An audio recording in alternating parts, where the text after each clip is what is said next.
இறைவன் எதற்கும் ஆவேசப்பட்டு எதற்கெடுத்தாலும் கோபப்பட்டு தண்டனை தரக்கூடிய மனித பிறவி அல்ல. இறைவன் என்று நாம் அவரை சொல்லுவதற்கு காரணம் என்ன?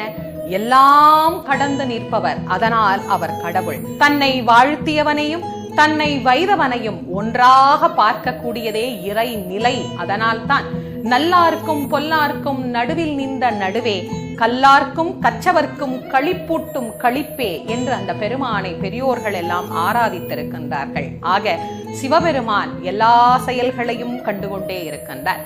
இந்த பிரபஞ்சம் எல்லா செயல்களையும் பார்த்து கொண்டிருக்கின்றது. நன்மையை விதைத்தால் அந்த நன்மையை நிச்சயமாக ஒரு நாள் நாம் அறுவடை செய்யலாம். தீமையை விதைத்தால் கண்டிப்பாக அது தீமையில் தான் முடியும். இன்னொருவர் மனம் நோக நடக்கக்கூடாது என்பதை மனிதத்துவமாக நாம் பார்க்க வேண்டும் என்பதை எல்லோருக்கும் என்னுடைய வேண்டுகோளாக நான் வைத்துக் கொள்கின்றேன்.